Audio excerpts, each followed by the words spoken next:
Hello po mga ate, mga dude, mga ka-high vibes, bumabalik bago at mga cross-watchers. Bago po tayo magsimula, reminder lang po, tarot readings are guidance, hindi po absolute, wala po akong script, wala din po akong intentions na guluhin ang peace ninyo. Remember, hindi ka late, laging on time ang mensahe ng Divine Universe. Kahit kailan mo mapanood ang reading na ito, it's meant for you right now. Kung ready ka na, let's see ano ang mensahe sa'yo today. Maraming salamat po sa mga bumabalik. Kung bumalik ka, nagpapasalamat ako sa iyo at patuloy kang sumusubaybay. Maraming salamat po sa inyo sa mga bago, pati na rin po sa mga cross-watchers, sa mga nag-subscribe at magsasubscribe pa lang at sa mga nag-like at magla-like pa lang po. Sana po samahan po ninyo ako hanggang sa dulo. Maraming salamat po. Scorpio, makapangyarihan at importanteng mga mensahe po mula po sa Divine Universe, Holy Angels, Holy Spirits, money, career. Basta tungkol po ito sa pera. Mga dude. Alright? Kita niya naman kung saan na talagang lumalabas ang mga mensahe. Kung saan na silang nagpapalaglag. Ayan, kung saan silang nalalaglag mga dude. Ito po ay talagang mga ukol na mensahe para sa inyo. Okay? Maraming salamat po. Ayan po mga dude, maaring kayo po ay may ganito pong psychic power o psychic ability. Meron po kayong ganitong magical power o kayo po ay talagang may kakayahan na makarinig ng mga mensahe po mula sa pwedeng sa underworld. Ang naririnig ko sa ilan, nakakarinig po kayo ng mga mensahe mula sa spirits, yan po, o spirits of the dead beyond range of normal hearing. Clairaudience po, meron po ang ilan po sa inyo. Meron po kayong kakayahan, meron po kayong magical powers o psychic ability na makarinig po mula po sa heavenly places. Nasa public eye ang ilan po sa inyo. Ang ilan po sa inyo ay nasa public eye. So, confirmation po ito na confirmation na reading nyo po ito. People are watching you at marami din po mga evil eye. May envious o envy na energy po dito sa evil eye, mga naiinggit po sa inyo. At sumusubaybay din po sa inyo kung ano yung ginagawa po ninyo. Laging nakamasid, nagbabantay, nakatingin. They're getting exactly what they deserve. Stuck with dark entities. Yan po yung karma. Yan po mga dude, na mga tao pong gumagawa sa inyo hanggang ngayon gumagawa po sa inyo ng kasamaan, o ang iba naman po ay past energy po ito. Maaring kayo po ay niloko sa pera, dinaya sa pera, o ginawan ka ng problema sa trabaho o sa iyong creative projects. Ho'oponopono, yan po, do your own research po, alamin nyo po yan kung gusto nyo pa pong malaman kung ano po yung maitutulong sa inyo ng Ho'oponopono. Ito po ay Hawaiian spiritual practice, Ho'oponopono. Makakatulong po yan sa inyo, no, para po itong meditation, ganyan po. Pwede nyo po yung sabihin sa inyo na pwede nyo po itong sabihin ng pabulong, o kaya po ay sa isip nyo lang po, I'm sorry, please forgive me, thank you, I love you. Kung sa sarili nyo po, gusto nyo po itong sabihin, yan po, I'm sorry, please forgive me, thank you, I love you. Sabihin nyo po sa sarili po ninyo, mahal nyo po ang sarili po ninyo. At pinapatawad nyo na po yung sarili po ninyo sa mga pagkakamali po ninyo sa past. So makakatulong sa ilan ng Ho'oponopono para magkaroon po kayo ng positive mindset. Yan po. At may purification din po ako nakikita dito na mapipurified po kayo, no? Mas magiging magaan po ang buhay po ninyo sa pananalapi sa pera. Sa pananalapi sa pera, magiging magaan po. Mas makakahatak po kayo ng positive energy. Abundance, prosperity, morning rituals, ayan po mga dude. Maring ilang ginagawa nyo na po ito sa kasalukuyan, o mas magiging seryoso kayo sa gagawin po ninyong abundance morning rituals po yan, o kayo po ay gusto nyo talagang mag-manifest ng malaking pera, or kailangan po ninyo. Ayan po, or sa mga nasa public eye, gusto po ninyo na mas tumaas po yung views po ninyo, yung mga followers o subscribers po ninyo. Ayan po, morning rituals o morning money rituals po yan.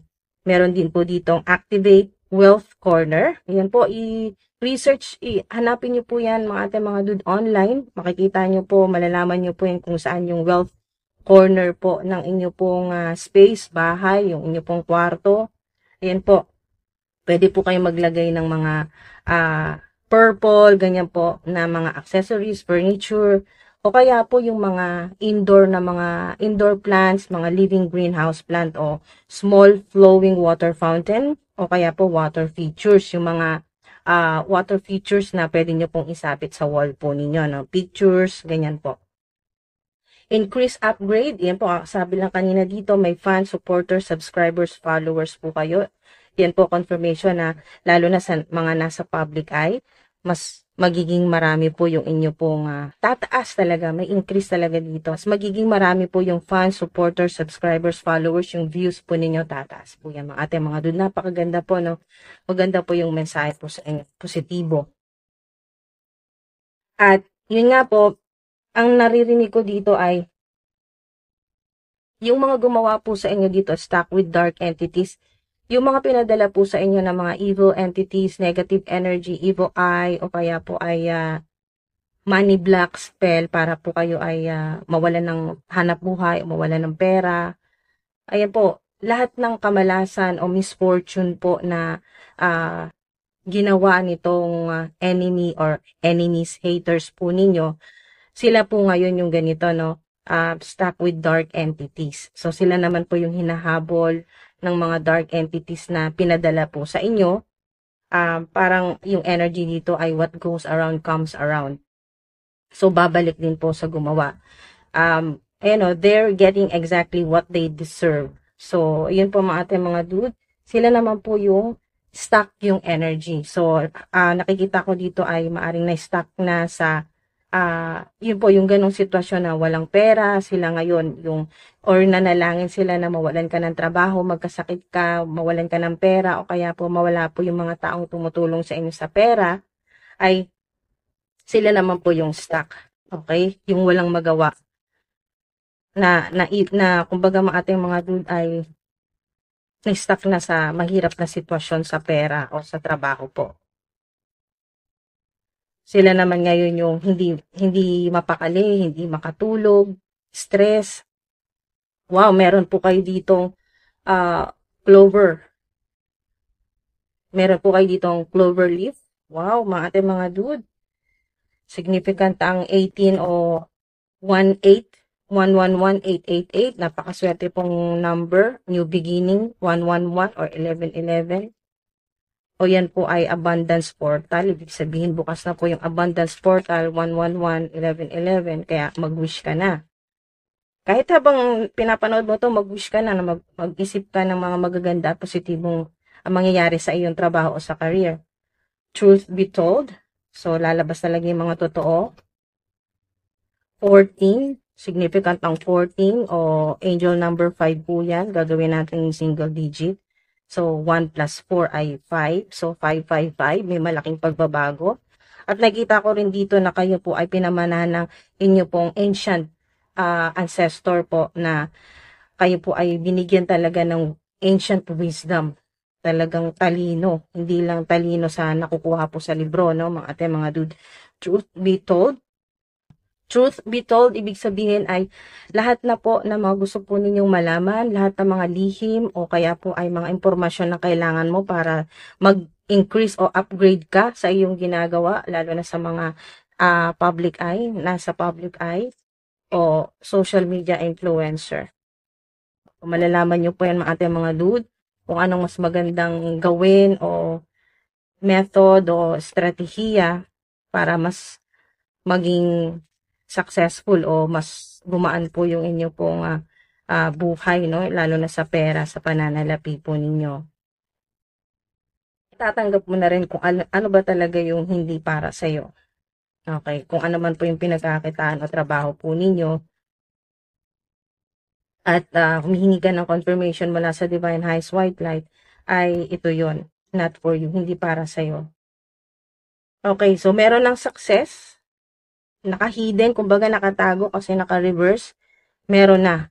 Okay? At swerte po kayo, meron kayong clover leaf. So, maari din po na may significant sa ilan na meron kang nakikita na madalas ngayon pong October na clover leaf kahit saan sa internet o yung talagang physical po na clover leaf or meron ka pong ganyan tanim na clover leaf, success po yan, sign po yan ng success. Okay, so yun po ay hindi negatibong nakikita ko dito sa naka-reverse na success. Kaya ilagay po natin siya, i-position po natin siya na naka-upright para yan na po yung mag-manifest po sa inyo. Yan po yung gawin po ninyong morning money rituals. Success. Magiging matagumpay kayo. Ang nakita ko dito kaya naka-reverse ay may delays. Okay? Kahit anong gawing harang nitong mga enemies, haters po ninyo, magiging matagumpay pa rin po kayo. Destiny nyo po yan. Listen to your intuition. Yan po. Sundin nyo yung sinasabi po ng inyong intuition, mga dude, at hindi kayo magkakamali. Dude, kasi highly intuitive po kayo. Meron po kayong psychic power, clairaudience po kayo, no? So, naririnig nyo po yung mga mensahe po sa inyo ng mga anghel. So, yan po mga dude. Asahan po ninyo ngayong October ay mararamdaman po ninyo na unti-unti na kayo magiging matagumpay, lalo na sa mga nasa public eye. Andyan na yung success. Ito pa rin po yung mangyayari sa inyo. Magiging successful po yung inyo pong ginagawa. Yung trabaho po ninyo. Basta kayo po ay magiging matagumpay. Kayo po ay magiging matagumpay. Kahit may delays pa. Kahit may mga humarang pa po sa inyo mga dude. Magiging matagumpay pa rin po kayo mga dude. At maganda pong balita ito, no? Malalaman nyo kasi truth be told, ibig sabihin ay magkakaroon ka na ng idea kung paano magiging successful kasi nakatago pa ito, naka-reverse kasi ito. So mga dude, huwag kayong mawala ng pag-asa. Malalaman nyo pa rin po yan.